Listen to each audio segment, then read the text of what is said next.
Doctor Mohammad Yunus ঘোষণা দিয়েছে গত পরশুদিন, বাংলাদেশের ভূখণ্ডে কোরআনের কথা, আল্লাহর কথা বলতে কোনো ফেরেশতার পারমিশন নেওয়া লাগবে না। কিসের পারমিশন? কোরআনে কারিম পারমিশন দেবে যে আপনি কথা বলতে পারেন কিনা। যদি কোরআন বলে যে না, আপনার কথা বলার যোগ্যতা নেই, আপনি কথা বলবেন না, চুপ করে থাকবেন, সেই আয়াতে আজকে পড়েছি সূরা বাকারার 124 নম্বর আয়াত। কথা কারা বলবে, সামনে কারা থাকবে, এই কথাগুলো আল্লাহ আমাদের কাছে জানাবে। আপনি জেনে তারপরে বাড়ি যাবেন। তাহলে আমরা যেহেতু সাতক্ষীরা, আপনারা মানুষ সাতক্ষীরার, আমিও খুলনা বিভাগের মানুষ, এই বিভাগের মানুষ। আমরা বাংলাদেশে যে মানুষগুলো কোরআনের পক্ষে থাকতে গিয়ে সবচাইতে বেশি জুলুমের শিকার হয়েছে, তার ভেতরে আপনাদের নাম আছে। ইত্তাকি দাওয়াতাল মাজলুম ফাইন্নাহা লাইসা বাইনাহু ওয়া বাইনাল্লাহি হিজাব। মুসলিম শরীফের হাদিস। আল্লাহর নবী বলেন, তোমরা বেঁচে থাকবা, ভয় করবা, সতর্ক থাকবা মজলুমের বরদোয়া থেকে, কারণ মজলুমের বরদোয়া আর আল্লাহর ভেতরে কোনো পর্দা থাকে না। এই জালেমের বিদায়ের জন্য আমার মনে হয় মজলুমের বরদোয়া সবচেয়ে বেশি কার্যকারী ভূমিকা পালন করেছে। ছাত্র জনতা এবং সাধারণ যারা জীবন তো দিয়েছে, তাদের জীবনের উপরে, শাহাদতের উপরে এবং মজলুমের বরদোয়ার উপরে আল্লাহ কবুল করে আমাদেরকে স্বাধীন একটা দেশ এখন দিয়েছেন। এখনো আমরা স্বাধীন না, ষড়যন্ত্র এখনো চলছে। কথা বলেন না কেন?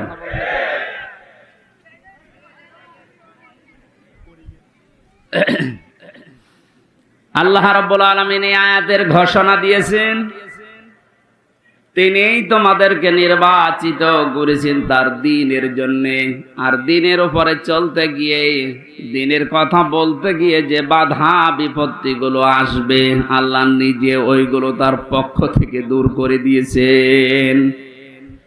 মিল্লাতা বিকুম ইব্রাহিমা হুয়া সাম্মাকুমুল মুসলিমিন। তোমাদের জাতির পিতা হযরত ইব্রাহিম আলাইহিস সালাম। কোরআনের আয়াতকে বাদ দিয়ে জোর করে যারা জাতির পিতা দাঁড় করিয়েছিলেন, একটা আওয়াজ দাঁড়িয়ে নেই, সব মিশে গেছে। এমনকি এক্সপ্রেসওয়ের নাম পর্যন্ত জনগণ এখন পাল্টিয়ে দিয়েছে জাতির পিতা ইব্রাহিম আলাইহিস সালাম এক্সপ্রেসওয়ে। খাবার পাশ দিয়ে একটা রোড গেছে, ইব্রাহিম খলিলুল্লাহ রোড। বাংলাদেশের বহু ব্রিজের নাম, বহু সেতুর নাম, বহু রোডের নাম এখন আমাদের যিনি আসল জাতির পিতা তার নামে নামকরণ অলরেডি হয়ে গেছে। এই জন্য কোরআনের উপরে মাস্তানি করে কিছু চাপিয়ে দিতে যাবেন না, ওটা টিকবে না। কথা বলেন না কেন? কোরআনে সূরা হজের ভেতরে আল্লাহ মূর্তির বিরুদ্ধে কথা বলেছিলেন যে মিথ্যা কথা থেকে বেঁচে থাকবা আর মূর্তি পূজা থেকে বেঁচে থাকবা। অথচ সেইটা জাতির উপরে মুশরিকদের কথা মতো অনেকেই চাপিয়ে দিয়ে মনে করেছিল অমর হয়ে যাবে। আমার তো এখন মনে হচ্ছে যত টাকা খরচ হয়েছিল এই ভুয়া জাতির পিতার জন্য, সব টাকাগুলো এখন পানিতে ফেলেছি। এগুলো যদি মানুষের জন্য খরচ করতেন, এই মানুষগুলোই এই লোকটার জন্য হয়তো দোয়া করলে আল্লাহ কবুল করলেও করতো, কিন্তু যা করলেন দোয়া করার মতো রাস্তা আর তো রাখলেন না, সব নষ্ট করে দিলেন। আমাদের যে নাম মুসলিম, আজ অনেকেই স্লোগান দিচ্ছে তুমি কে আমি কে, বাঙালি বাঙালি, এটা বলা জায়েজ নেই। আমাদের পরিচয় বাঙালি না, আমাদের পরিচয় মুসলিম। কথা বলেন না কেন? আর দেশ হিসাবে যেহেতু বাস করি এই দেশে, এই জন্য আমরা বাংলাদেশি। এই শব্দটাকে আমি বানালাম। কোরআনে কারিমে আল্লাহ যে আয়াতের মাঝের অংশে জানিয়েছেন হুয়া সাম্মাকুমুল মুসলিমিন, এই যে হুয়া এর ফাইল বা কর্তা হযরত ইব্রাহিম নবী। আমাদের যিনি জাতির পিতা তিনি আমাদের নাম দিয়েছেন যে তোমরা মুসলিম জাতি হিসাবে তোমাদের নাম আমি মুসলমান, এটা রাখলাম। বলেন সুবহানাল্লাহ। এখান থেকে একটা মাসলা বের হয়। এদিকে তাকান, যেখানে সেখানে মাহফিল নিয়ে তো ঝামেলাগুলো হয় এই কারণে। এরা জায়গাগুলো আসলে ঠিক মতো হয় না, তখন আলোচনাটাই উঠিয়ে যায়। আরে ভাই, ওয়াজি যদি শুনতে না পারেন তো চেঁচামেচি করে লাভ আছে? অন্তত কানে তো শুনতে পারছেন।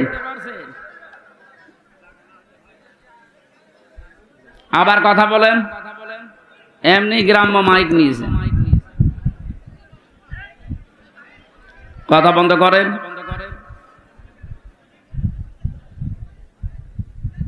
নাকি ওদের এখনো কথা বলা লাগবে? নেন, আপনাদের 30 সেকেন্ড সময় দিলাম, কথা বলেন, এরপরে আমি শুরু করছি। বলেন।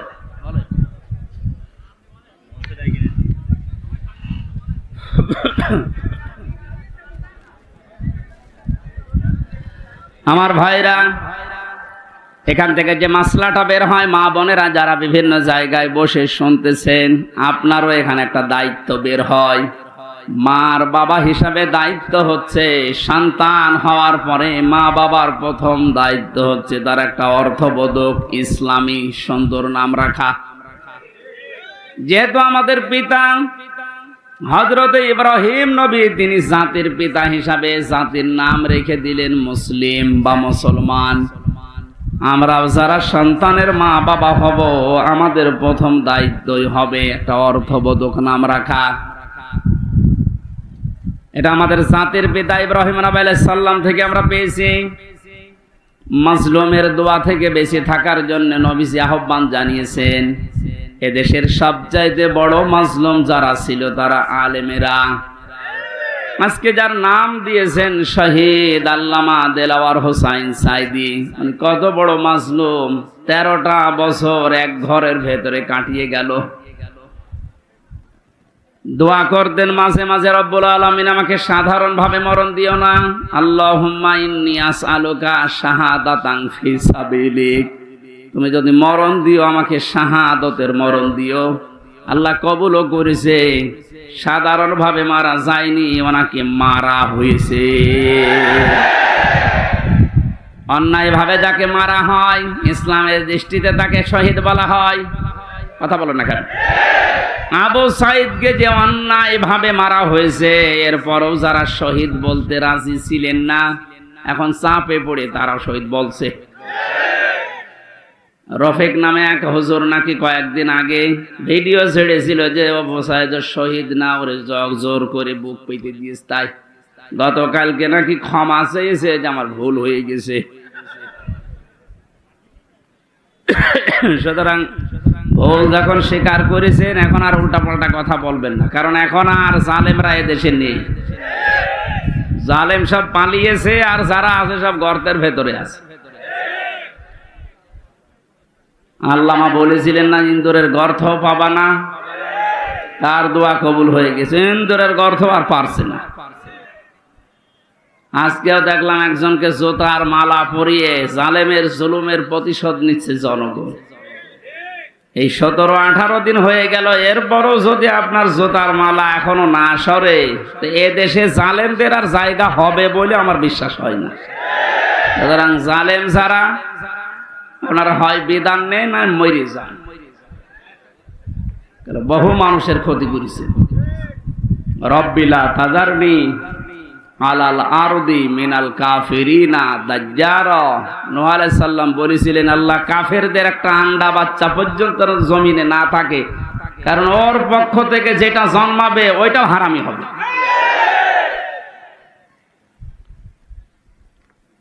এ বড় মজলুমের দোয়া কবুল হয়ে একবারে গিয়ে দিল্লি পড়েছে। আর একটা ছোট হুজুর আমার সাথে ছিল জেলখানায়, রফিকুল ইসলাম মাদানী। পিসকে হুজুর বলে, পিসকে না, ওর বয়স এখন 30 বছর। ও আমারে বলছিল, আমাকে যখন রিমান্ডে নিয়েছে প্রশাসন নিয়ে, হাতির ঝিলে রাত 12:30টার দিকে 1টার দিকে নিয়ে আমারে পুরা উলঙ্গ করে হাতে সিগারেট লাগিয়ে একটা অর্ধ উলঙ্গ মেয়ে মানুষ আমার পাশে দাঁড় করিয়ে ছবি তুলিস, বলে ছেড়ে দেবো যে তুই এই চরিত্রের। বলছে হুজুর ওই সময় আমি চোখের পানি ফেলে কেঁদেছিলাম। আর এক এসআই কে জিজ্ঞাসা করলাম যে ভাই আপনারা যা করছেন আমার সাথে এটা কি হারুন স্যার জানে? জানে না মানে উনি তো করাচ্ছে, যেহেতু উনি মুসলিম। এই জন্য ছোট হুজুর দোয়া করেছে, আল্লাহ আমাকে যেভাবে সব উলঙ্গ করে ওরা দেখেছে জাতিকেও দেখাবে বলে ওরা জানিয়ে গেল যে জাতিরে দেখাবো, তুমি অন্তত আর যাই করো হারুনকে ছেড়েও না। আল্লাহ এই জন্য ছাড়ে নাই।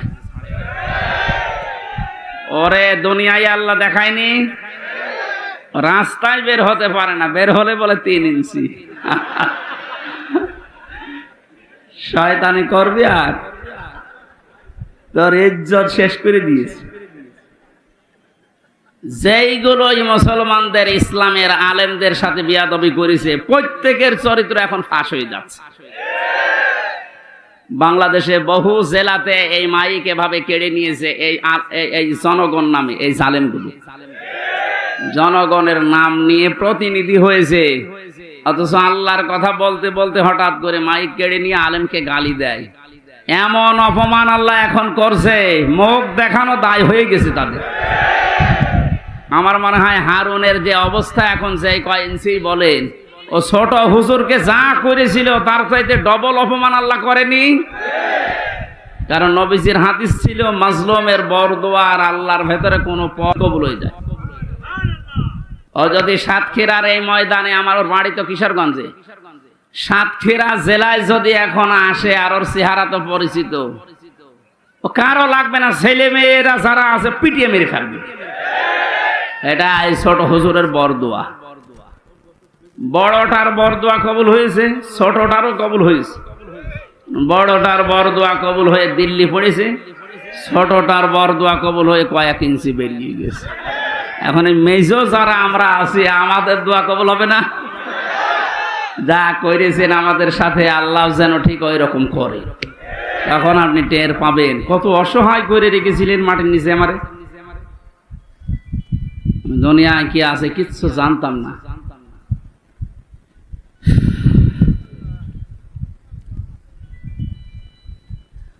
আমার ভাইরা, সাতক্ষীরার মানুষদেরকে, চাঁপাইনবাবগঞ্জের মানুষদেরকে, ঝিনাইদহ জেলার মানুষদেরকে বাংলাদেশের অন্যান্য মুসলমানেরা একটু বেশি ভালোবাসে, মন থেকেই দোয়া করে, কারণ এরা ইসলামের জন্য যা হারিয়েছে আল্লাহ পাকের উদ্দেশ্যেই যেন তাদেরকে জান্নাত দিয়ে পূরণ করে দেন। যে আল্লাহ আমাদেরকে কোরআনে কারিমের কিছু কথা শোনার জন্য, আমাদের জাতির পিতা ইব্রাহিম আলাইহিস সালামের জীবনী থেকে হক কথা শোনার জন্য এই ময়দানে নিয়ে আসলেন। দিনের বেলায় আমাদের কাজ ছিল, সব কাজ বাদ দিয়ে কোরআনের এই ময়দানে যিনি নিয়ে এসেছেন, বলেন আলহামদুলিল্লাহ। দরুদ আর সালাম পড়ছি আমাদের নবী মুহাম্মদ রাসূলুল্লাহ সাল্লাল্লাহু আলাইহি ওয়াসাল্লামের প্রতি। আমরা তেলাওয়াত করেছি সূরা বাকারার 124 নম্বর আয়াত। তাফসীর আকারে কথা বলবো, যেহেতু দোয়া হবে শহীদদের আত্মার মাগফিরাত কামনায়। শহীদদের মাগফিরাত কামনা করার দরকার নেই, কারণ আল্লাহ তাদেরকে নিজে খাওয়াচ্ছে। ওয়ালা তাহসাবান্নাল্লাযীনা কুতিলু ফি সাবিলিল্লাহি আমওয়াতা বাল আহইয়াউন ইনদা রাব্বিহিম ইরযাকুন।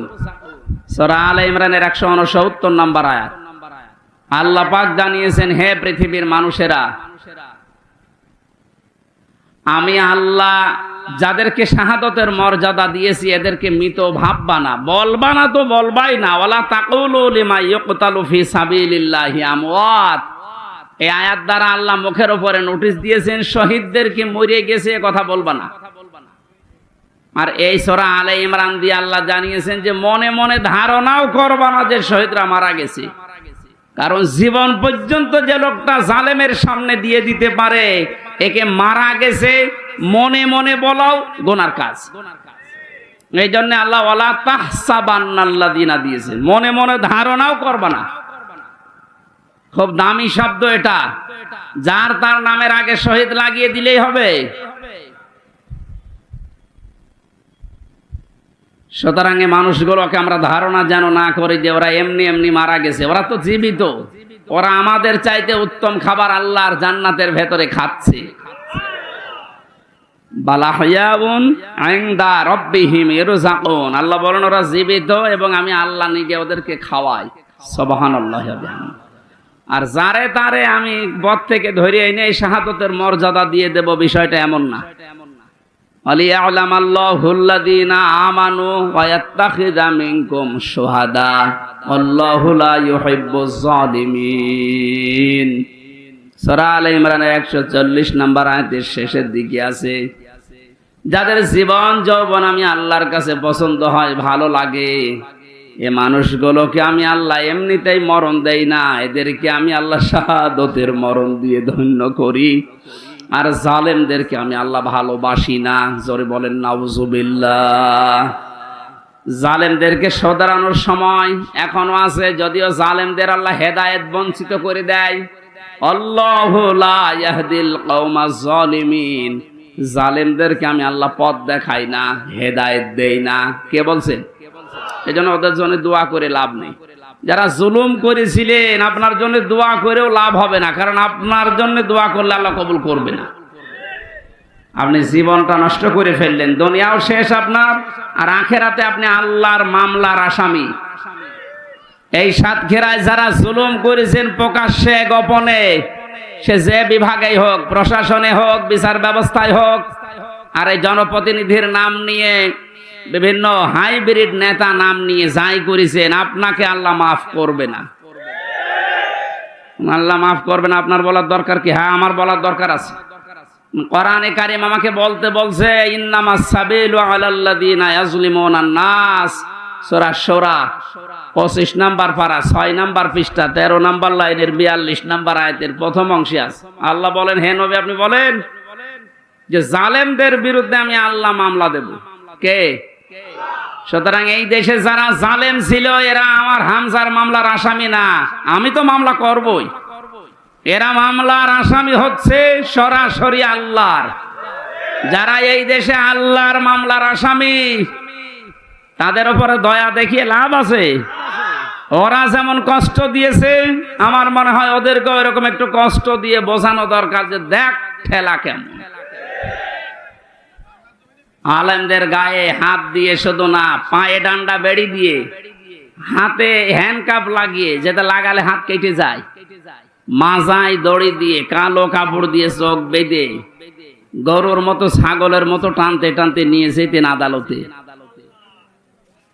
কত বড় মুরব্বী আলেম আমি দেখেছি জেলখানায়। মাওলানা রফিকুল ইসলাম খান, অধ্যাপক মিয়া গোলাম পরওয়ার এই খুলনার, এইরকম মানের মানুষ। ডাক্তার শফিকুর রহমান,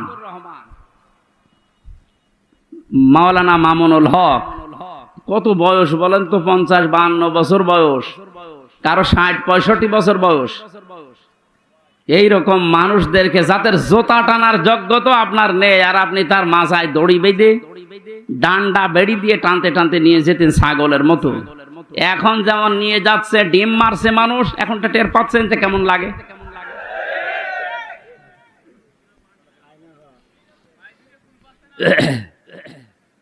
এখন যে শয়তানগুলো রিমান্ডে আছে, কয়েকদিনের পত্রিকা এবং এই যে ভিডিও আসতেছে, রিমান্ডে এখন তো আমাদের মতো কষ্ট এদের দিচ্ছে না। আদালত নাকি বলে দিয়েছে ওইসব দরকার নেই, খালি এমনি জিজ্ঞাসা করবে। শুধু জিজ্ঞাসা করছে তাই নাকি কাঁদছে। আর কিছু শয়তান আছে, কিছু কথা বলেন শুধু হাসতেছে, মানে পাগলের ভয় ধরেছে। রিমান্ডে আমাদের যেভাবে এই হাতের নখ বলছে যে এইগুলো দিয়ে আমরা নখ তুলি, আমার মনে হয় ওদেরকে যদি নখ নাও তোলেন, শুধু দেখান যে এইটাই করি, ওই এমনি মরে যাবে। আমার ওই কাছের ঘরের ভেতরে মাটির নিচে যখন ওই যন্ত্রপাতিগুলো বের করে বলছিল যে এই দেখেন এইগুলো দিয়ে আমরা নখ তুলি, বলেন তো সব ওরা আর আমি একা, পৃথিবীর কেউ জানে না, সব থেকে বিচ্ছিন্ন। কেমন লাগে ওই সময়। আর আপনাদের তো তাও আদালত বলেছে না কিছু বলবেন না, শুধু জিজ্ঞাসা করবেন। জিজ্ঞাসা করলে আপনি কাঁদতেছেন। আইন আকাবতুম ফাআকিবু বিমিসলি মা উকিবতুম বি। প্রতিশোধ নেওয়া জায়েজ আছে অতটুকু যতটুকু আমি অত্যাচারিত হয়েছি। ডাক্তার শফিকুর রহমান এই জন্য ঘোষণা দিয়েছেন, যাদের কারণে 17 বছর এই দেশের জনগণের বিভিন্ন সাইডে দিক এবং বিভাগে অত্যাচারিত, জুলুম, নির্যাতন, মিথ্যা মামলা, ঘরে থাকতে পারে নাই, চাকরি বাকরি দেয়নি, এবং মিথ্যা মামলা দিয়ে শুধু শেষ করেনি, মিথ্যা সাক্ষী সাজিয়েছে। শুধু মিথ্যা সাক্ষী দিয়ে শেষ করে দিলে হয়তো, বা সাজা লাগিয়ে কাউকে ফাঁসি দিয়েছে, কারো যাবজ্জীবন দিয়েছে। এইগুলো তো তারা জীবনও মাফ করবে না, কারণ যে ক্ষতি আপনি তার করে দিলেন তার পরিবারের। এখন এই দেখে দেখে সব আইনের আওতায় এনে আপনাদেরও ঠিক এইভাবেই বিচার করা হবে, আপনাদের বানানো আইন। কথা বলেন না কেন? যে আইন বানিয়ে রেখে গিয়েছিলেন, এখন আপনি মরবেন ঠিক ওই আইনে। আয়না ঘর আপনি বানিয়েছেন। আয়না মানে চারিদিকে আয়না দেওয়া না, কোনো আয়না নেই। ওই জায়গায় এখন আপনাকে 10 দিন রাখি, আপনি দেখেন যে মানবতার সাথে কি ঠাট্টা আপনি করেছিলেন। এরপরও টিভির সামনে এসে সাংবাদিকদের সাথে এসে আপনার বলতে লজ্জা করে না যে কেন জনগণ খেপে যাচ্ছে? আমি তো বুঝতে পারছি না। বুঝতে পারছেন না? এদিকে আসেন, আপনাকে বোঝাচ্ছি, ঝোড়ে কোদাল দিয়ে বোঝাচ্ছি। যা করেছেন আল্লাহর আরশ কেঁপে গেছে। এই জন্য আমাদের যিনি জাতির পিতা হযরত ইব্রাহিম আলাইহিস সালাম, তাকে আল্লাহ যে পরীক্ষাগুলো করেছিলেন জীবনে, ফিরি ফিরি জাতির পিতা তিনি হননি। 50টা পরীক্ষা দিয়েছিলেন। কয়টা?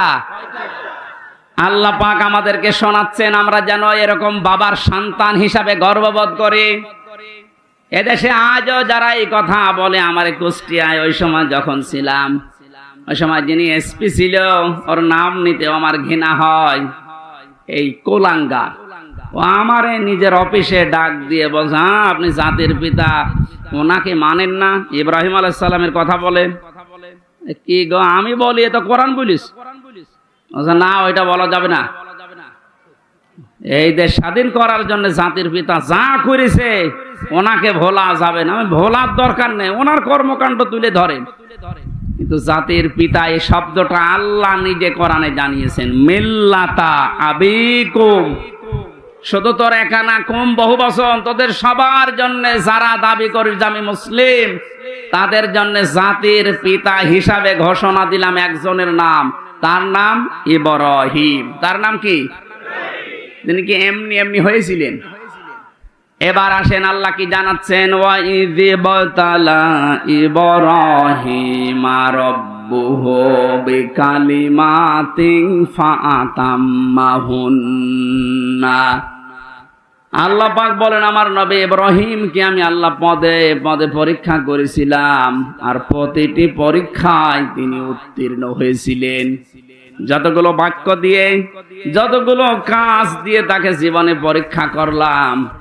তোমাদের যিনি জাতির পিতা, তোমরা যার সন্তান হিসাবে গর্ববোধ করো, তোমাদের এই বাবা কোনোদিন ফেল করেননি।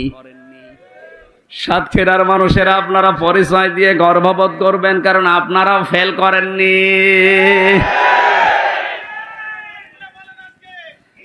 বাংলাদেশের বহু জেলার লোকেরা ফেল করে গেছে, বিশেষ করে গোপালগঞ্জের ফেল হয়ে গেছে। ওদের যেগুলো এখন কীর্তিকলাপ বের হচ্ছে, সাতক্ষীরার কোন সন্তান যদি ফার্স্ট ক্লাস ফার্স্ট হয়, তার চাকরি হবে না। আর গোপালগঞ্জে বাড়ি হলে আমার মনে হয় 2 পয়েন্ট পেয়েছে, চাকরি পেতে দেরি হয় না। এই যে বৈষম্য, এমনিতে বৈষম্য বিরোধী আন্দোলন ছাত্ররা শুরু করে নাই, সব জায়গায় যখন দেখেছে বৈষম্য, তখন ওরা করবে কি? আহ্বান জানাচ্ছি, যেহেতু রাষ্ট্র সংস্কার এখন চলছে, এই জালেম এবং জালেমদের দোসর যারা, তাদেরকেও এখন সংস্কার করা দরকার।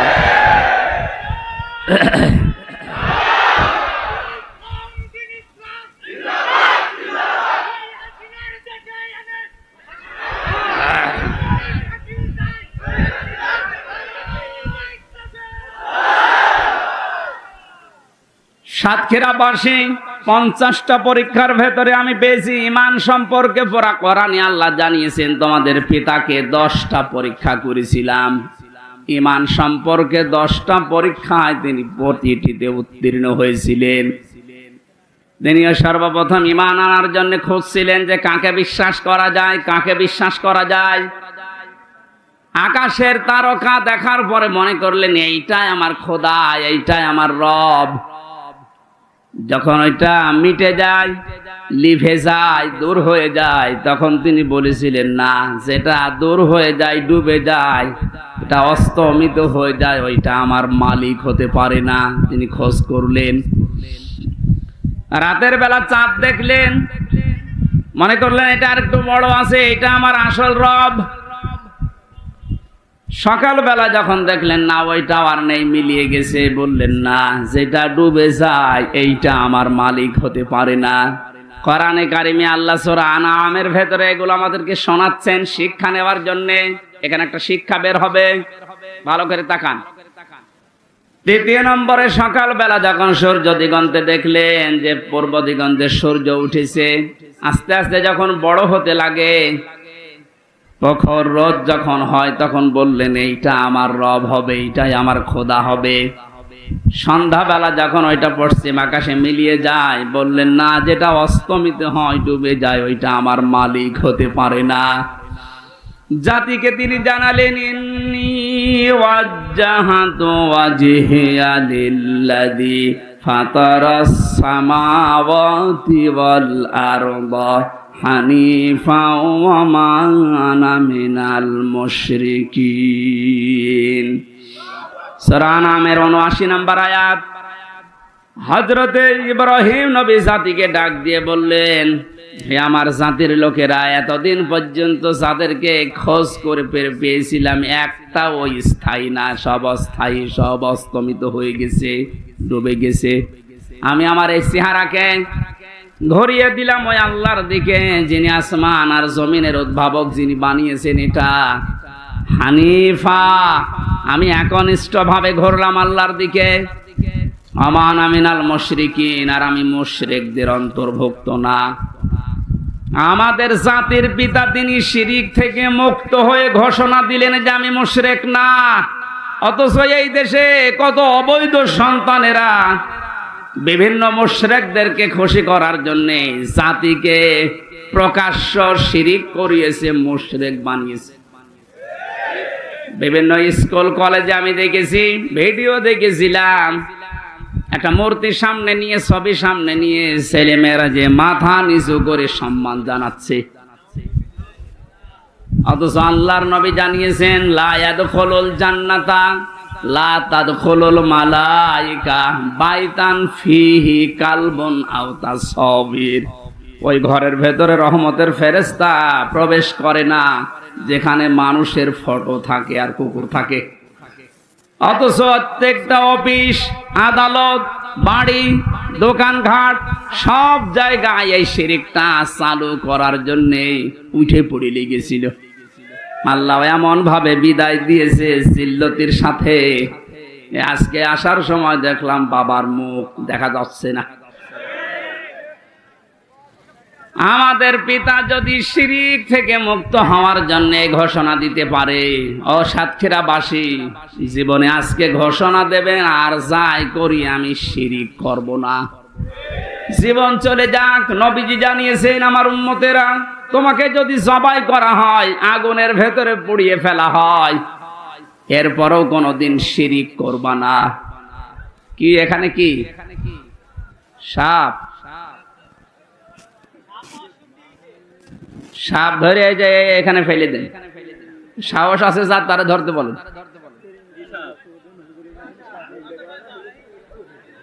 ও ধোড়া সাপ আর কি, ওর রওশনের স্বাদের মতো, ওর জীবন যৌবন সব শেষ। সাহস যার আছে তারা বলেন যে মাথা চেপে ধরে এদিকে ফেলে দিতে দেন। কি হলো, আপনি কি ওটা হাতে করে বসে আছেন? আসেন, মেরে ফেলেছেন? মেরে ফেলা ঠিক হয়নি।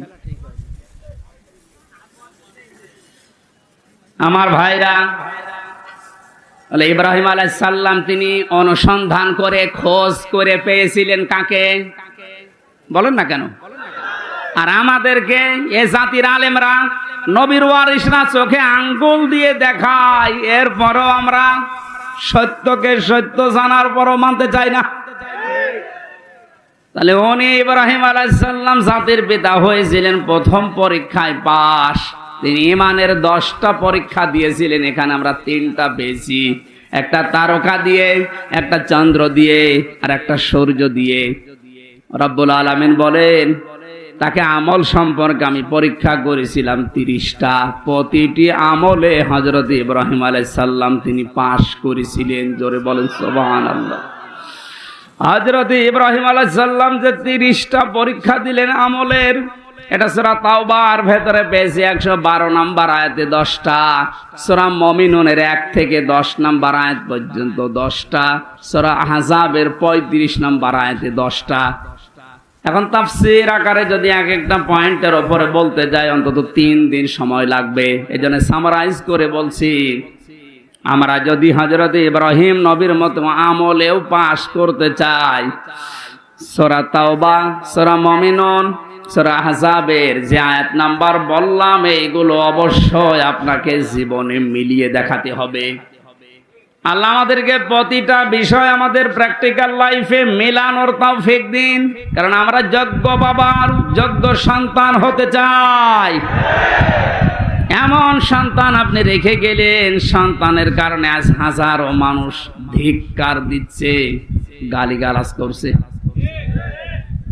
প্রফেসর ডক্টর মোহাম্মদ ইউনূসকে জিজ্ঞাসা করেছে যে উনি তো চলে গেল পালিয়ে, এখন ওনার বাবারে যে মানুষ ভেঙে ফেলছে, কি করেন, কি বলেন আপনি? উনি জবাব দিয়েছে ওনার মেয়ের জিজ্ঞাসা করেন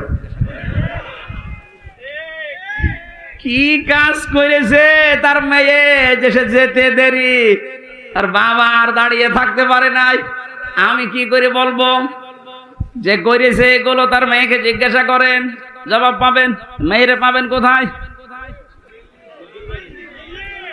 সে নাকি এখন ওখান থেকে মাঝে মাঝে ভিডিও বার্তায় কথা বলছে, কিছু কিছু জালেম তার সাথে কথা বলে আর এখান থেকে সাহস দিচ্ছে। আপা ভয় পাবেন না, ঘাবড়াবেন না, আপনি ঘাবড়িয়ে গেলে আমরা নরম হয়ে যাই। ওরেও ধরেছে, ওই সন্তানটাকেও ধরেছে। এখন আপনার ভয় পাওয়া না, নরম হওয়া না, আপনি নরম তুলি হয়ে যাবেন।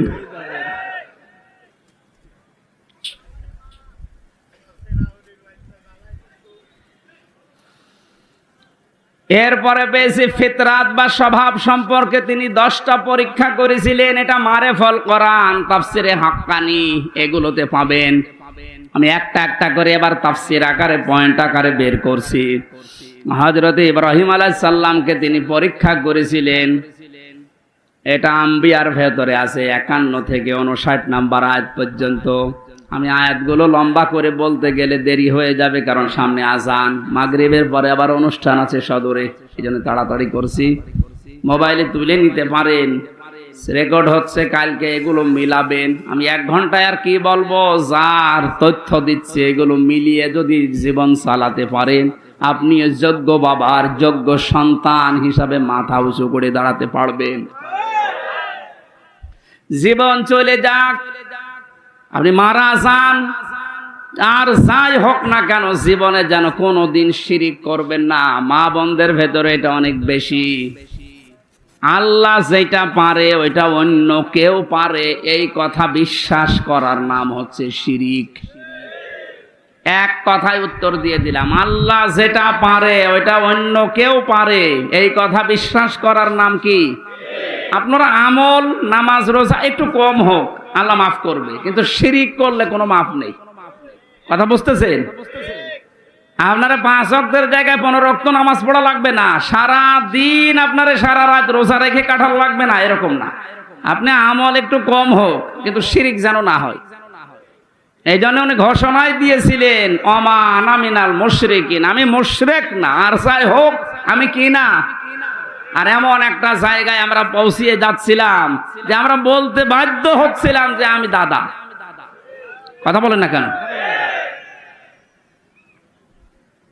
কি একটা মারাত্মক অপরাধ থেকে আল্লাহ আমাদেরকে বাঁচিয়ে দিয়েছেন। কিয়ামতের ময়দানে সবচাইতে বড় কঠোর আযাব দেবেন আল্লাহ মুশরিকদেরকে।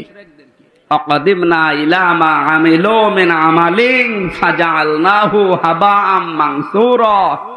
সূরা ফুরকানের ভেতরে আছে, আল্লাহ বলেন কিয়ামতে যখন আমলনামা সামনে আসবে, যদি শিরিক কিছু পাই, ওটা ধুলি কণার মতো ওর মুখের উপরে নিক্ষেপ করে বলবো তোর কোনো বিচার নেই। জোরে বলেন নাউজুবিল্লাহ। সাতক্ষীরাবাসী, আমি জানি এই সমস্ত জেলাতে ইসলামী আন্দোলন একামতে দিনের সৈনিকরা, মা বোনেরা বেশি। আপনাদের আর যাই হোক শিরিক করবেন না, আপনাদের যতটুকু আছে আল্লাহ জান্নাত দেবে আমি আশা করি, কিন্তু শিরিক থাকলে সমস্যা। কিয়ামতে আল্লাহ একটা প্রাচীর বানিয়ে রাখবেন আরাফ, ওখানে কিছু মানুষকে নারী পুরুষ দাঁড়িয়ে থাকবে, এই জান্নাতেও যাবে না জাহান্নামেও যাবে না। সাহাবী প্রশ্ন করলেন, হে নবী ওরা জান্নাতে যাবে না কেন?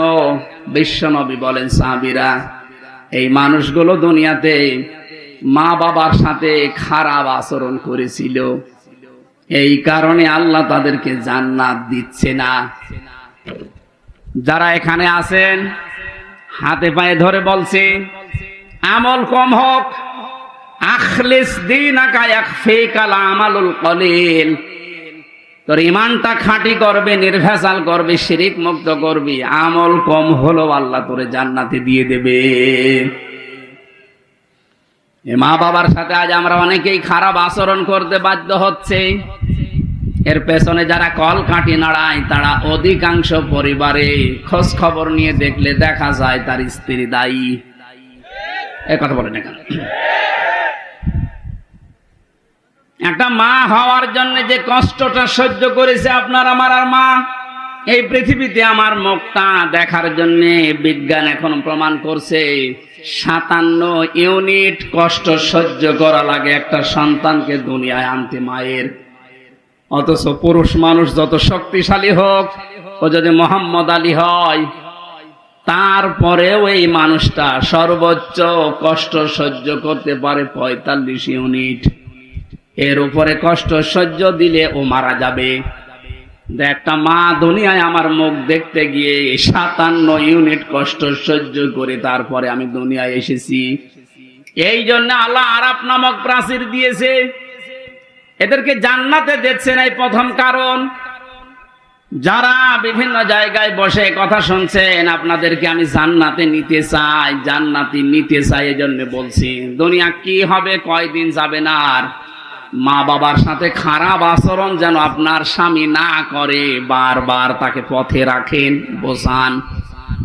এমনকি তার নিকট আত্মীয় স্বজন যারা আছে, তার বোন আছে, তার ভাই আছে, তার চাচা আছে, ফুফু আছে, এগুলোর সাথে যেন সুন্দর আচরণ করে, তাদের হক আদায় করে, সমর্থ অনুযায়ী তাদের দেখাশোনা করে, টাকা পয়সা তাদের উপরে খরচ করে, এটা আপনি উদ্বুদ্ধ করেন। তিরমিজি শরীফের হাদিস, আল্লাহর নবী বলেন, কোন স্বামী তার স্ত্রী যদি চায় যে আমার স্বামী আরো বেশি দিন বেঁচে থাক, আমার স্বামীর আরো মান মর্যাদা বাড়ুক, তার দুনিয়ায় সম্মান বেড়ে যাক, টাকা পয়সা অর্থ সম্পদের মালিক হোক আরো বেশি বেশি, তাহলে স্ত্রীর উচিত সে যেন নিজের স্বামীকে বারবার উদ্বুদ্ধ করে, স্বামী আর যাই করো রক্তের সম্পর্কগুলো ঠিক রাখো।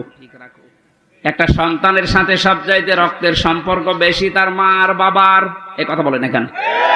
এরপরে তার ভাই আর বোনের, এরপরে চাচা ফুফু। তাহলে আপনি স্ত্রী হিসাবে এটা কিন্তু একটা ইবাদত, এটা দুনিয়ার কাজ না। মনে করছেন এ দুনিয়ার কাজ আর কি হবে? আপনি নামাজ পড়া যেমন ফরজ মনে করেন, রোজা রাখা ফরজ মনে করেন, নিকট আত্মীয় যারা তাদের সাথে আপনার স্বামীকে দিয়ে ভালো ব্যবহার করানো, খোঁজ খবর রাখা নামাজের মতো ফরজ। অথচ এইটা অধিকাংশ পরিবারে না থাকার কারণে ছোটখাটো বিষয় নিয়ে মনোমালিন্য। অনেক সন্তান আছে মা বাবার পরিচয় দিতে চায় না, কথা বলে না, চাচার সাথে কথা বলে না, ফুফুর সাথে খোঁজ খবর নেয় না, অথচ ধর্ম আত্মীয় পাতিয়েছে সেখানে মাসে 2 বার যায়, আর নিজের আপন ফুফু গরিব, দেখাও করে না, খোঁজও নেয় না। না, আপনার নামাজ কবুল হবে না, আপনার এই বোরকা পরা পর্দা করা বেকার হবে। আপনি মনে করছেন এটা দুনিয়ার কাজ। নামাজ পড়েন 6 ওয়াক্ত তাহাজ্জুদ মিলে, তা বোরকা পরিয়েছেন একেবারে 14 হাত, অথচ আপনার মিল নেই ফুফু শাশুড়ির সাথে, আপনার চাচা শ্বশুরের সাথে। আমি কি আর কি মারছি বলেন? আচ্ছা, হাজারো পরিবারে এরকম নেই। আমার বিশ্ববিদ্যালয়ে এক স্যার ছিল হাদিস বিভাগে, ডাক্তার আব্দুল্লাহ জাহাঙ্গীর। উনি বলছিলেন এক চেয়ারম্যান গেছে খুলনায়, সারাদিন কাজকর্ম করার পরে খুলনাতে ছেলের বাড়ি, ওখানে উঠেছে। রাত একটু বেশি হওয়ার কারণে বাবা বলছে, সন্তান আমি চলে এসেছি, একটু রাত বেশি হয়েছে, কিছু মনে করো না। বাবা ভেতরে নিয়ে স্ত্রীকে বলছে, আমার বাবা এসেছে, রান্না করো। স্ত্রী বলছে, না আমি পারবো না, আমি সেই সন্ধ্যা থেকে রাত 11টা পর্যন্ত সিরিয়াল দেখতে দেখতে ক্লান্ত, পারবো না। অন্তর্বর্তীকালীন সরকার আসার পরে এই জিনিসটা অন্তত মাফ হয়েছে, ভারতের সিরিয়াল গুলো বন্ধ করে দিয়েছে। এখন আছে আর আমার মনে হয় অনেক মহিলা বরদোয়া দিয়েছে দিক, যেই বলেছে পারবো না, ওগুলো আপনার বাবা, আপনি রান্না করে খাওয়ান। চিন্তা করছে এখন যদি মারধর করে, যদি উচ্চবাচ্য করে আমার বাবা আবার জেনে ফেলবে। ঠিক আছে, কিছু না বলে বাবাকে বলছে, আব্বা তুমি কি খেয়ে এসেছো? ছেলের বাড়ি কেউ খেয়ে যায়? ও তো সব কথা শুনে ফেলেছে, লজ্জার খাতিরে বলছে, ঠিক আছে খাওয়া লাগবে না, আমি খেয়ে এসেছি। রাত 12:30টায়, মাত্র 1.5 ঘন্টা পরে এসেছে। আর একটা ছেলে এসে কলিং বেল চাপ দিয়েছে, বাইরে যেয়ে দেখে ওর ছোট শালা। বলছে, দোলা ভাই চলে আসলাম, আসো তোমার দিয়ে খেলা শুরু হবে। স্ত্রীকে বলছে, ওঠো। না, তোমার ভাই এসেছে, এবার উঠিছে। আমি একটু বাড়িয়ে বলছি না, ভাই এসেছে, এবার উঠে রান্না বান্না করলেন। আগের যেটা ছিল ওইটাও যদি এই আচরণ করতেন, আমার মনে হয় কোন সংসারে বাংলাদেশে আলাদা হইতো না। আপনার মনটা এত ছোট কেন? একটু বড় করতে পারেন না? আর শুধু এই ক্ষেত্রে স্ত্রীরই দোষ না, অনেক মা বাবা আছে নিজের মেয়ের ভুল হলে মাফ করে দেয়। আর পুত্রবধূ একটা লোকের মেয়ে, ওর পান থেকে চুন খসলে আগে ছেলের কানে কানে তুলে দেয়। এইটা মা বাবা না, এটা ডাইনি। এ মরণের সময় বেঈমান হয়ে মারা যাবে, এই শ্বশুর শাশুড়ি ঈমান পাবে না। কারণ কষ্ট দিয়েছে মানুষকে। কাকে? যার অধিকার নষ্ট করেছেন, কষ্ট দিয়েছেন, আগে তার কাছে মাফ চাবেন। সে যদি মন থেকে মাফ করে দেয়, এরপরে আল্লাহ মাফ করবে। সুতরাং এরকম শ্বশুর শাশুড়ি এই ডাইনি মার্কা আছে না নেই? কারা আছেন এরকম? হাত তোলেন তো। একজন। এই লোকটা মরণের সময় ঈমান পাবে না, ও বেঈমান হয়ে মরবে। কারণ ওর দ্বারা ওর পুত্রবধূ, ওর বেটার বউ খুব ঝামেলায় আছে। সাতক্ষীরাবাসী রান্না বান্না যখন কমপ্লিট করেছে, ছেলেটা ডাক দিয়ে বলছে, আব্বা তোমার বৌমা রান্না করেছে, তুমি ওঠো। বাবা কিন্তু সব শুনতে পেয়েছে, ডাক দিয়ে বলছে, সন্তান আমার খাওয়া লাগবে না, তোরা খেয়ে ঘুমিয়ে পড়। সকালবেলা ব্যাগ গুছিয়ে বাপ চলে যাচ্ছে, ছেলের সামনে গিয়ে বলছে, আব্বা চলে যাও মানে? তোমার বৌমা রান্না করছে, খেয়ে যাবা না? চোখের পানি ফেলে দিয়ে বাবা বলে, সন্তান আমি যেদিন তোর শালা হব ওই দিন খেয়ে যাব। শুধু হাসির খোরাকি না, এটা বাস্তবতা। শুধু আমার ওই কুষ্টিয়া জেলার ওই চেয়ারম্যান শুধু এরকম আচরণ পেয়েছে, বাংলাদেশে বহু পরিবারে অনেক মুরব্বী এখন ঠিক ওই রকমই আছে। একটা মায়ের পেটে 8টা 10টা 12টা 15টা সন্তানের জায়গা হয়, অথচ এই মা বাবা শেষ বয়সে এসে গেলে এই 15টা বাড়ি মিলেও মা বাবার জীবন চলে না, তখন পালাপালি করে খাওয়ায়। নাউজুবিল্লাহ মিন যালিক। আমার মনে হয় মুরব্বী হয়ে গেলে এদেরকে নিয়ে এই 15টা সন্তান 5টা সন্তান এরা কাড়াকাড়ি করবে, কারণ এদের পেছনে যা খরচ করবেন সবগুলো সাদগা দেওয়ার মতো সওয়াব হবে। আর আমরা যারা সন্তান আছি আমরা চাইও এটা, কিন্তু আমরা পারি না অধিকাংশ পরিবারে ভোর কারণে। এইটা একটু বেশি বলে ফেললাম। যারা পারেন না ভোর কারণে হাত তোলেন তো ভাই, সত্যি কথা বলেন, হাত তোলেন। ওয়াজ করা আমার ঠিক হইল না। একটা মানুষের তাহলে এই সমস্যা, বাকিগুলো সবই আপনারা জান্নাতে আছেন আলহামদুলিল্লাহ। ওয়াজ আর করে করবো কি? মেয়েদেরকে ধন্যবাদ জানাচ্ছি, সাতক্ষীরার মেয়েদেরকে। আলহামদুলিল্লাহ, এই একটা লোকের বউ, এর বউ আছে এখানে, এই একটা লোক হাত তুলল। তো আজকে বাড়ি গেলে ওর খাবার দেয় কিনা দেখেন তো, ওর বিছানা আলাদা হয়ে যেতে পারে। 4 নাম্বার পরীক্ষায় হযরত ইব্রাহিম আলাইহিস সালাম পড়েছিলেন, বাবার বাধা পেয়েছিলেন ঘর থেকে। এরপরও তিনি বাধাকে উপেক্ষা করে আল্লাহকে খুঁজে বের করেছিলেন, আগুনে পর্যন্ত পড়েছিলেন, এরপরও পিছপা হননি। এরকম ইব্রাহিম নবীর সন্তানদের জীবনের সামনে পদে পদে পরীক্ষা আসতে পারে, ঘর থেকে, বাবার কাছ থেকে, মায়ের কাছ থেকে, স্ত্রীর কাছ থেকেও বাধা আসতে পারে। দিনের ওপরে চলতে গিয়ে পিছপা হওয়া যাবে? এই পয়েন্টটা আমার নিজের দিকে তাকিয়ে বলছি, আমিও যেন পিছপা না হই। দুনিয়া একদিকে যাক, ইসলাম থাকবে আমার সামনে ইনশাআল্লাহ। দিন কায়েম করা এটা আমার জীবনের মূল লক্ষ্য এবং আসল কাজ। এটা জীবনের মেন কাজই এইটা। পৃথিবীর প্রত্যেকটা নবীকে আল্লাহ বলেছিলেন আনাকাইমুদ্দিন, যে আমার ইসলাম কায়েম করেন। এ বিষয়ে কোনো মত পার্থক্য করবেন না, কারো বাধা মানবেন না।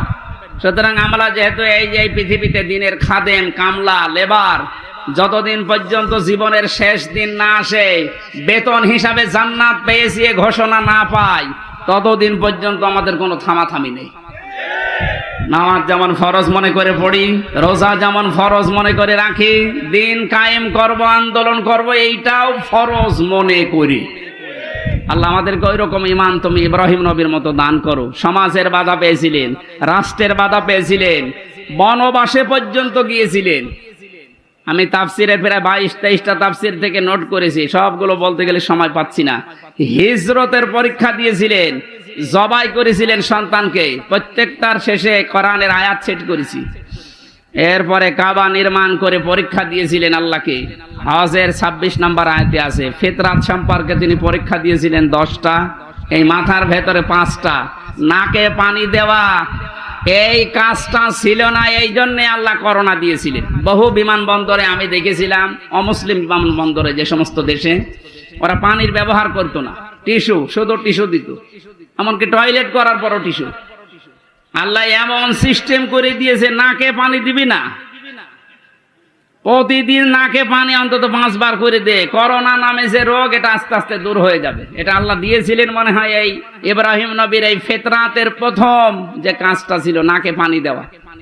কত রকমের জার্ম দিনের ভেতরে আপনার নাক দিয়ে যায়, যত পরিষ্কার থাকবে তত রোগ থেকে আল্লাহ আপনাকে বাঁচাবে।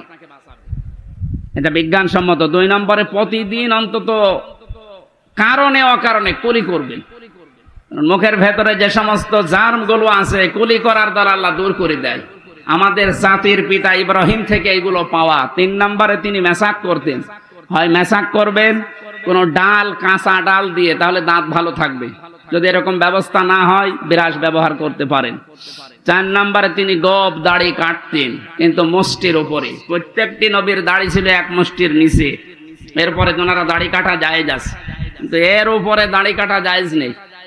মস্কে বড় রাখা যাবে না, যদি ছোট ছোট করে রাখতে পারেন জায়েজ আছে। একেবারে রবীন্দ্রনাথ ঠাকুরের মতো রাখলে দই খেতে পারবেন না। এরপরে তেল ব্যবহার করতেন প্রত্যেকটি নবী। আমাদের জাতির পিতা ইনি শিখিয়েছেন তেল ব্যবহার করা। এখন তো ফ্যাশন হয়ে গেছে, মেয়েরা পর্যন্ত এখন আর মাথায় তেল দিতে চায় না, শুধু শ্যাম্পু দেওয়ার পরে চুল ফুলিয়ে থাকতে চায় কন্ডিশনার দিয়ে। না, মেয়েদের চুল হচ্ছে শুধুমাত্র স্বামীর জন্য। এই মাসলাটা মনে রাখবেন, স্বামী বাদে মেয়েদের চুল তার বাবাকে দেখানো জায়েজ নেই। শুধু হালকা জায়েজ আছে দুলা ভাইকে দেখানো। এরপরে খাতনা করা, ছেলেরা যারা আছে খাতনা করা দরকার, যারা করেননি দিয়ে দেবেন। এটা অনেক রোগ থেকে বাঁচাবে। নাভির নিচের লোম পরিষ্কার করা, ঢেলা কলুপ ব্যবহার করা, নখ কাটা 7 দিনে একবার, এরপরে বগলের লোম পরিষ্কার করা। এই 10টা ইব্রাহিম নবীর ফিতরাত বা স্বভাব ছিল। আমাদের জাতির পিতা আমাদেরকে যা দিলেন, আল্লাহ বলেন আমি আল্লাহ তোমাদেরকে নির্বাচিত করেছি। শব্দের দিকে খেয়াল করেন, হুয়া জেতাবাকুম। এ জেতেবা মানে নির্বাচিত করা। এ জেতেবা মানে কি? এতদিন যারা ছিল এরা কি নির্বাচিত? কোরআনের আয়াত অনুযায়ী এরা অবৈধ। আল্লাহ বলেন আমি নির্বাচিত করি, নির্বাচিত করা, নির্বাচনের মাধ্যমে পদ্ধতি আল্লাহর। বহু মানুষ নবীর উম্মত হওয়ার জন্য চেষ্টা চালিয়েছে, আল্লাহর কাছে দোয়া পর্যন্ত করেছে। হযরতে মুসা নবীর মতো, ঈসা নবীর মতো এত বড় পাওয়ারফুল নবীরা আল্লাহ দোয়া কবুল করেন না। মুসা নবীর মতো নবীর, যাকে কালিমুল্লাহ বলতেন, তার দোয়া কবুল হয়নি, কারণ তিনি নির্বাচিত হতে পারেননি এই নবীর উম্মত হওয়ার জন্য। আল্লাহ আমাদেরকে শোনালেন, হুয়া জিতাবাকুম, তিনি তোমাদেরকে নির্বাচিত করেছেন। কি করলেন এটা করে? ওমা জাআলা আলাইকুম ফিদ্দীন মিন হারাজ, এবং তোমাদেরকে আল্লাহ রাব্বুল আলামিন দ্বীনের উপরে চলার জন্য যত বাধা ছিল সব বাধা নিজের থেকে দূর করে দিয়েছেন। এই দেশে দ্বীন মানা, দ্বীনের কথা শোনা বলা কত কঠিন ছিল বলেন তো।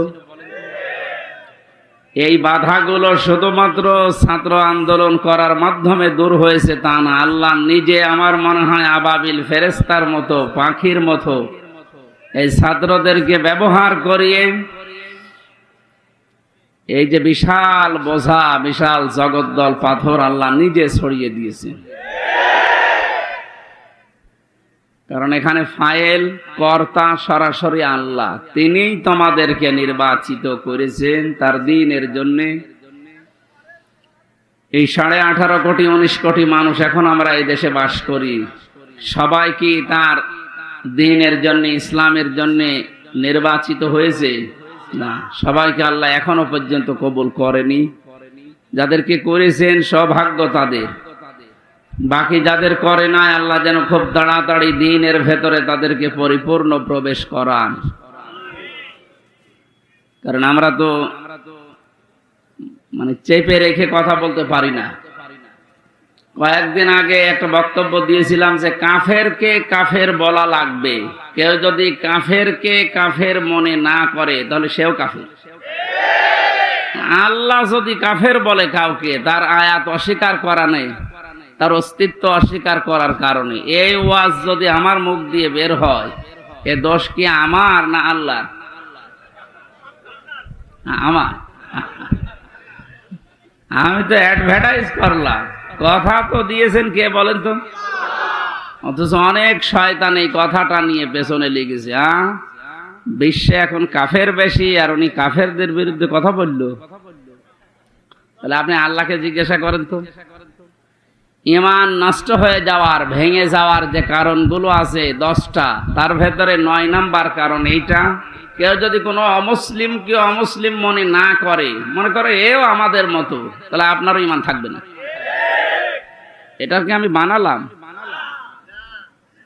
অজু করেছেন, অজু ভেঙে গেছে। কয় কারণে অজু ভাঙে বলেন তো? 7 কারণে। কয় কারণে? একটা কারণ আপনার ভেতর থেকে এসেছে, এই যে রক্ত গড়িয়েছিল, এই জায়গায় জমা ছিল, গড়িয়ে পড়ে গেছে। যতক্ষণ জমা থাকে অজু ভাঙে না, যদি গড়িয়ে পড়ে যায় অজু ভেঙে যায়। এটা জানেন তো?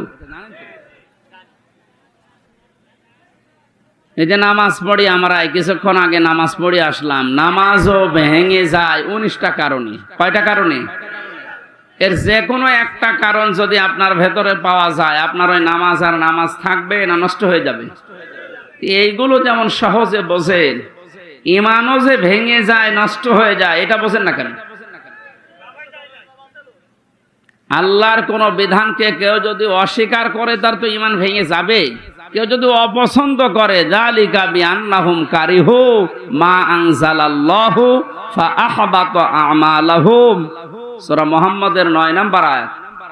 আল্লাহ বলেন, আমি যেগুলো কোরআনে নাজিল করেছি এগুলো অস্বীকার করা না। কেউ যদি শুধু মন খারাপ করে, এত পারা যায়, সঙ্গে সঙ্গে ঈমান নষ্ট হয়ে যাবে।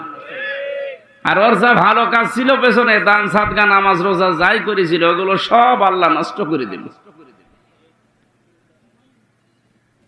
এই জন্য কাফেরকে কাফের বলা লাগবে, এটা আমার ঈমানের দাবি। আমি না তো ঈমানই থাকবে না।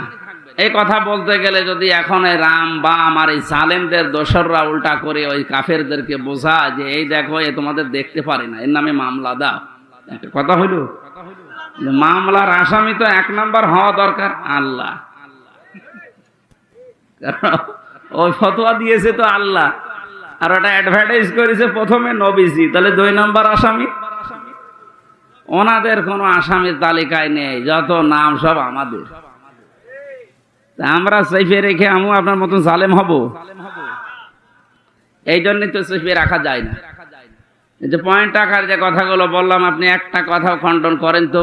আল্লাহ বলেন আমি নির্বাচিত করি নির্বাচনের মাধ্যমে লক্ষ কোটি কোটি উম্মতের ভেতরে তোমাদেরকে আমি আল্লাহ নির্বাচিত করেছি। এই শব্দের ব্যাখ্যা যদি মনে হয় যে না এই নির্বাচন নির্বাচিত এই শব্দগুলো বাংলায় কোনে আছে কোরআনে, আপনি সূরা হজের 78 নম্বর আয়াতে যান। ওটা আরবিতে বললে আপনি বোঝেন না বলে তো বাংলা বললাম। এই শব্দকে যারা আজ গোপন করার জন্য রাতের নির্বাচন দিনে করে ফেলেছে, নাকি উল্টিয়ে গেছে? দিনের নির্বাচন রাত্রে করেছে। আপনি তো নির্বাচিত না, এই জন্যে তো আপনাকে মানুষ দেখতে পারে না। এই কারণেই এই যে অন্তর্বর্তীকালীন সরকারের প্রধান যিনি ডক্টর মোহাম্মদ ইউনূস, দায়িত্ব নেওয়ার পরে যে কয়েকদিনের ভেতরে আপনাকে এসিআর থেকে নামিয়ে দিয়ে, তো তোর দরকার নেই, কারণ তুই নির্বাচিত না, তুই তো রাতে। সবগুলো এমনকি একেবারে আসল জায়গা থেকে মেম্বার পর্যন্ত এখন আর নেই, সব শেষ না, কারণ এরা নির্বাচিত না। আর এই কারণেই এই 17 বছরে সাতক্ষীরার ময়দানে কোরআনের কথাগুলো আলেমদেরকে মুখ খুলে বলতে দেয়নি। সাতক্ষীরায় বহুবার এসেছি কিন্তু উঠতে দেয়নি। আজকে আসেন তো।